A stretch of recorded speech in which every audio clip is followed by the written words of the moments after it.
E eu gostaria que nós abríssemos nossas Bíblias em Lucas 24, uma breve meditação. E se ainda tiverem algumas perguntas, depois estamos às ordens para tentar responder. E vocês, por favor, mantenham contato conosco por Facebook, WhatsApp. Podem pedir para o pastor André. Estamos à disposição. E contamos com as orações de vocês. Como vocês perceberam, os desafios são grandes, né? Mas Deus faz milagres. Deus faz milagres. E Ele tem feito milagres lá em Portugal. Muitos milagres, conversões. Temos batizado jovens. Eu enviei aqui para o pastor André algumas fotos. Durante a pandemia, batizamos mais do que nunca, mas é um milagre. Foi graça do Senhor mesmo, porque não é esforço humano. Só temos que agradecer a Deus e a resposta às orações de vocês. Então, Lucas 24, a partir do versículo 13. Antes de eu começar a ler, deixa eu falar o que aconteceu. Jesus tinha chamado seus discípulos para a última ceia da Páscoa. E quinta-feira à noite aconteceu a refeição da Páscoa. Jesus institui a ceia do Senhor, que nós já vamos participar daqui a pouco.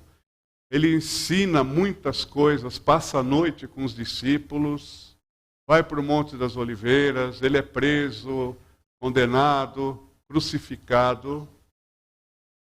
Domingo de manhã, algumas mulheres vão até o seu túmulo, não acham o corpo, elas contam para os discípulos não acreditam nelas, né?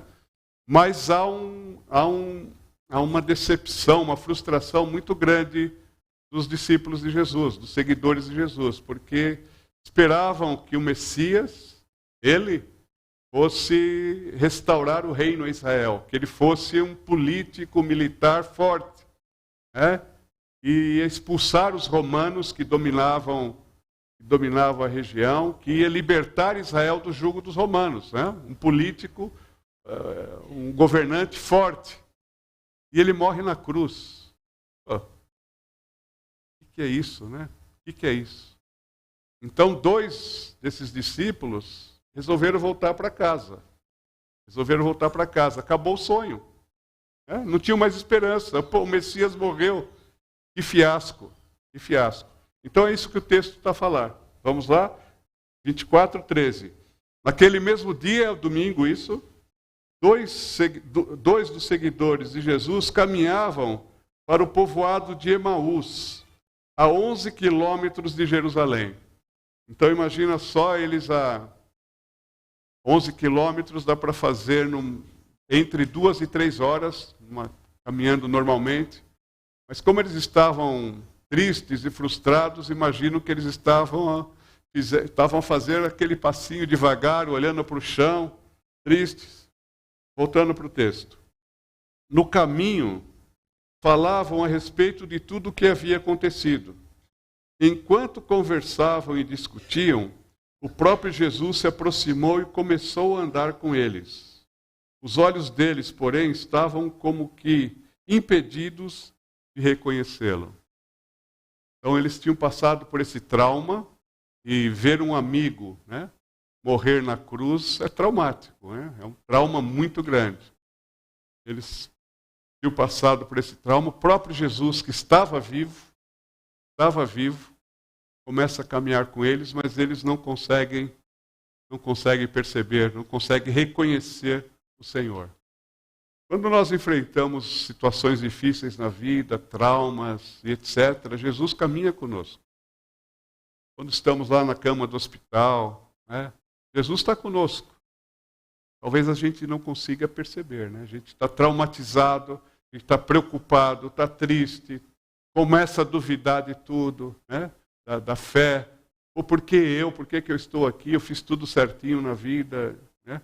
Eu dou o dízimo, eu não mato ninguém, eu pago os impostos, etc, etc. Então, os nossos olhos ficam fechados para a presença do Senhor, a nossa mente fica confusa, né? Nosso coração esfria. É isso que aconteceu com esses discípulos, né? Mas o Senhor vivo está ali, não desistiu deles e nem desiste de nós quando nós também estamos confusos nos nossos pensamentos, nas nossas dúvidas, quando o nosso coração esfria, fica mais duro, né? Quando não conseguimos enxergá-lo, quando distorcemos a realidade, Ele continua conosco, Ele não desiste. Ele caminha conosco, o Cristo vivo caminha conosco. Jesus lhes perguntou, versículo 17, sobre o que vocês tanto debatem enquanto caminham? Então Jesus se interessa pelo que passa no nosso coração. Jesus pergunta e ouve, né? Jesus o interrompe, Jesus ouve. O que vocês estão falando? O que se passa? O que se passa, né?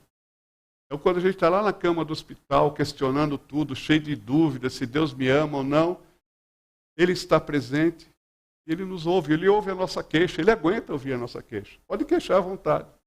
Ele aguenta, Ele não tem problema de autoestima, de nada. Ele nos ouve. Ele pergunta, fala mais, né? Põe o coração para fora. Ele quer ouvir, né? Ele está interessado no que se passa aqui dentro, né? Eles pararam com o rosto entristecido. Então um deles, chamado Cleopas, respondeu, você deve ser a única pessoa em Jerusalém que não sabe das coisas que aconteceram lá nos últimos dias. Que coisas? Perguntou Jesus. Então Jesus continua interessado, né? Jesus foi o principal protagonista do que aconteceu lá, mas Jesus pergunta, que coisas? Então Jesus quer tirar mais coisa do coração, né? E quer tirar coisas do nosso coração também, né? As coisas que aconteceram com Jesus de Nazaré, responderam eles. Ele era um profeta de palavras e ações poderosas aos olhos de Deus e de todo o povo. Mas os principais sacerdotes e outros líderes religiosos o entregaram para que fosse condenado à morte e o crucificaram. Tínhamos esperança de que ele fosse aquele que resgataria Israel. Isso tudo aconteceu há 3 dias. Então, eles tinham essa esperança, essa expectativa que ele fosse aquele líder forte, né, político, talvez militar, e libertaria Israel do jugo romano, da ocupação romana. Mas a gente tem tanta expectativa errada no nosso coração com relação a Deus, com relação à fé. Nós alimentamos coisas e sonhos e fantasias que muitas vezes não condizem com a realidade. Eles distorceram a realidade. E essa é a nossa... Nós também fazemos isso, e especialmente quando estamos passando por dificuldades, um trauma como eles passaram, né? Trauma não precisa ser uma coisa grande. Essa pandemia foi um trauma, né? Tem sido traumático, né? Para muitas famílias, para muitas vidas, para muitas igrejas. Mas a nossa tendência é distorcer a realidade. É ter expectativas que são irrealistas. Aí eles continuam a relatar para Jesus. Algumas mulheres do nosso grupo foram até seu túmulo hoje bem cedo e voltaram contando uma história surpreendente. Disseram que o corpo havia sumido, que viram anjos e lhes disseram que Jesus está vivo. Alguns homens do nosso grupo correram até lá para ver e, de fato, tudo estava como as mulheres disseram, mas não o viram. Olha, se já tinha rumores de que ele estava vivo, por que eles não ficaram lá? Esperar mais um pouco, averiguar, ver se tinha razão ou não, né? Mas não, foram apressados, tomaram decisões precipitadas para voltar para casa. Nós também somos assim, né?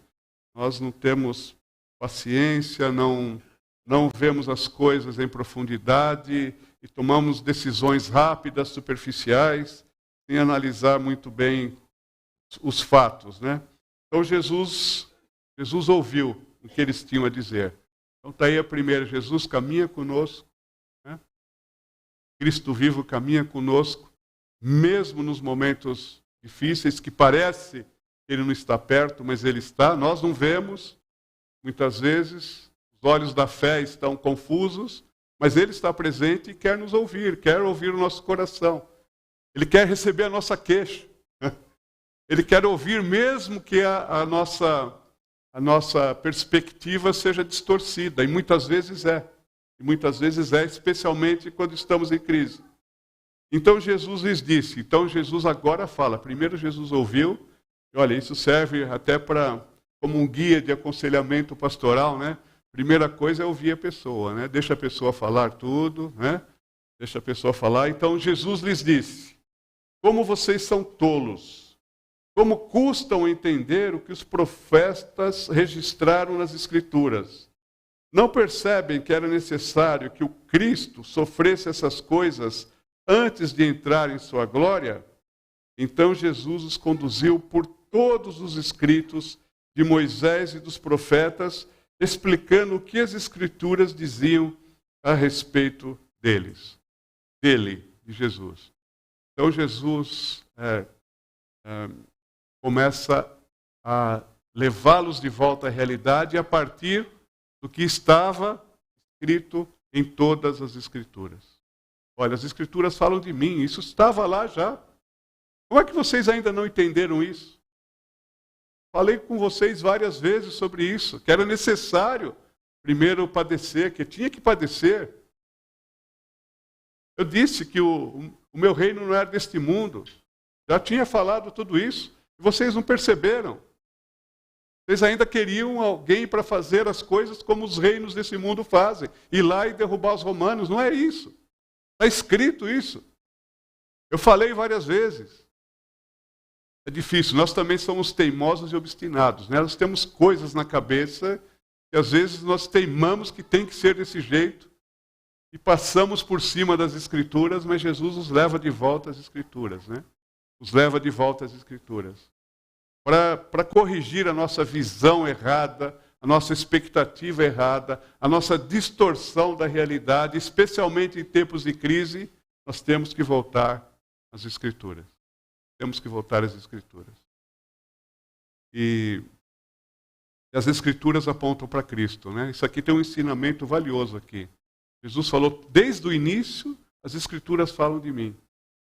Quando nós lemos a Bíblia, de Gênesis a Apocalipse, para apontar sempre para Jesus. O objetivo da Bíblia é apontar para Jesus. Para Jesus. Não é outro objetivo. É esse. Principal. É apontar para Jesus. As Escrituras falam de mim. Então, por isso, quer saber mais sobre Jesus? Temos que ir à Bíblia. Quer entender melhor a realidade à nossa volta, especialmente na crise? Vamos à Bíblia. Aí sim começa a arder o coração, e nós vamos chegar aí. Começa a arder o coração, começa a derreter o coração. Né? Nós começamos a ver melhor, né? A entender melhor. A nossa mente não fica tão confusa, a confusão vai desaparecendo. E vamos entendendo a crise, vamos vendo a mão de Deus na crise, vamos perceber o Cristo vivo, né? Caminhando conosco. Então, seguindo no texto, aproximando-se de Emaús, estavam quase a chegar lá, 11 quilômetros, né? O destino deles, Jesus fez como quem seguiria a viagem, mas eles insistiram, fique conosco esta noite, pois já é tarde. E Jesus foi para casa com eles.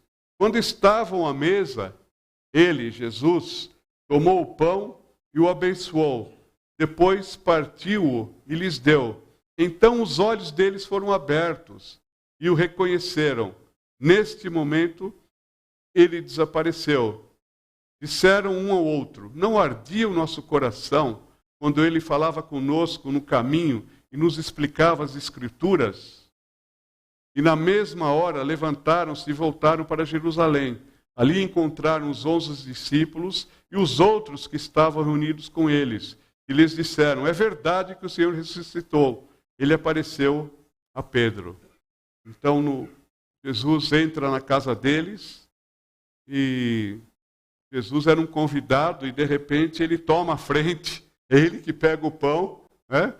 E os outros dois é que são seus convidados, viram seus convidados na própria casa.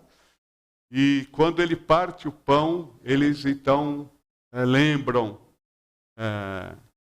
seus olhos são abertos, né? Nas pequenas coisas, no gesto simples, Jesus está presente, né? Sentados à mesa com amigos ou com a família, Jesus está presente, né? Quando nós temos um prato de refeição, onde a gente olha aquele prato colorido, né? Com verdura, com arroz, com feijão, com carne, aquela coisa bonita, que é um milagre que está ali, Jesus está presente. Nas mínimas coisas, né? Nós precisamos reaprender a ver Jesus, né? nas coisas simples da vida, no cotidiano, né? Na vida do irmão, né? Em vez de eu ver os defeitos, eu posso ver Jesus na vida dele. Porque Jesus está presente na minha vida e na tua. Ele continua a fazer uma obra, né? Tem muito trabalho a ser feito, pelo menos na minha vida tem muito trabalho a ser feito, mas ele está a trabalhar. Eu posso ver Jesus na vida da Ana Paula, né? Posso ver Jesus na vida da Natália, posso ver Jesus. Ele está presente. Nossos olhos precisam estar abertos para as coisas simples, né? Para as coisas simples. Aqui, na nossa reunião, Jesus está presente. Jesus está presente. O Cristo vivo caminha conosco o tempo todo. E aí, então, quando os olhos deles foram abertos, aí eles falam, puxa, ardia o nosso coração quando ele explicava a Escritura. E aí voltaram correndo, 11 quilômetros de volta para Jerusalém. Eles foram lá naquele passo de depressão, né? Olhando para o chão, e agora eles voltam. Imagino que eles até fizeram correndo, né? Haja coração, meu coração já não aguentava mais. Mas eles voltaram aquilo lá, acho que fizeram em 1 hora aquilo, ó. Super atletas viraram, né? Alegres, né? A vida deles mudou, encontraram os outros. Se olharmos os versículos seguintes, eles encontram os outros, eles voltaram para a igreja. Na verdade, voltaram para a igreja. Eles deixaram a igreja, o grupo inicial, a igreja que estava em formação, eles deixaram. E agora eles voltaram. Nós também somos assim, né? Nas crises, a gente deixa a igreja. Mas eles voltam para a comunhão dos irmãos, eles voltam, e Jesus aparece no meio deles e fala, paz seja convosco. Paz seja convosco. Esse é um trecho muito bonito das Escrituras, que fala muito ao meu coração, e espero que fale ao coração de vocês também. O Cristo vivo caminha conosco para nos ouvir, né? Para corrigir nossa perspectiva errada pelas Escrituras, né? Ele está presente nas mínimas coisas e Ele ajuda a abrir os nossos olhos, a tirar a confusão mental que às vezes acontece, especialmente nas crises, e para derreter o nosso coração que esfria, endurece, com tanta facilidade. Mas é isso que Ele faz e Ele nos anima de novo, nos reanima para prosseguirmos, para continuarmos, voltaram para a igreja e para cumprir a missão, né? E tudo isso começou, como eu disse, na última refeição que foi feita. Se nós voltarmos para Lucas 22, de 14 a 20, foi quando Jesus, então, na última refeição, ele diz assim,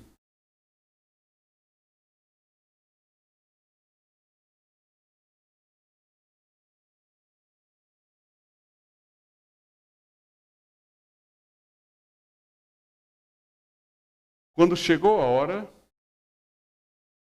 Jesus e seus apóstolos tomaram lugar à mesa.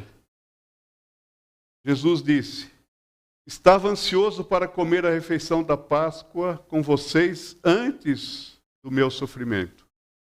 Olha, mais uma vez Jesus fala do sofrimento, e a ficha não caiu, não tinha caído ainda.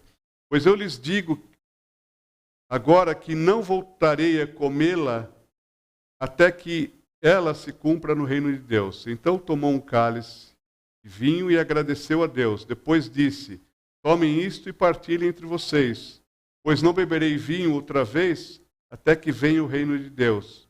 Tomou o pão e agradeceu a Deus. Depois partiu-o e o deu aos discípulos, dizendo: este é o meu corpo, entregue por vocês. Façam isto em memória de mim. Depois da ceia, Jesus tomou o cálice de vinho e disse: este é o cálice da nova aliança, confirmada com o meu sangue, que é derramado como sacrifício por vocês. Então Jesus ia morrer na sexta-feira, mas na quinta-feira à noite ele já instituiu a ceia, já instituiu um memorial que nós vamos participar agora. E ele disse assim: olha, eu quero ser lembrado pela minha morte. Faço isso em memória de mim. Este é o meu corpo e é o meu sangue. Acho que os discípulos não entenderam nada, né, nesse momento. Agora para nós é mais fácil olhar, mas eles, como não tinham entendido quase nada, né, do que qual era a missão de Jesus, o que Jesus veio fazer, apesar de Jesus tentar ensiná-los tantas vezes, imagino a cabeça deles quando ouviram isso aqui, deve ter sido difícil. Mas Jesus está falando: eu quero ser lembrado pela minha morte. Porque sem a minha morte não tem salvação para vocês, não tem salvação para Israel, não teria salvação para nós hoje, nem mesmo teria a ressurreição que aconteceu no domingo. Então, Jesus pega a Páscoa, né, a refeição da Páscoa, onde o cordeiro foi morto, e ele tira alguns elementos para serem simbólicos do que ele ia fazer. Ele se assume como cordeiro pascal. Ele se assume como cordeiro pascal, que morre de uma vez por todas. Ele acaba com os sacrifícios no templo. Acabou. Ele institui a nova aliança com seu sangue. Ele é uma mudança de paradigma. Acabou a lei, agora é a graça. Agora a salvação é comigo, é com o meu sangue. Essa é a nova aliança. Ele instituiu isso na última ceia, e quando ele nos ensinou a participar: lembre-se de mim. Em memória de mim, peguem o pão, peguem o vinho ou o suco de uva e lembrem da minha morte. Eu estou fazendo isso por vocês. E é isso que nós vamos fazer agora. Lembrar o sacrifício que ele fez por nós na cruz. Amém?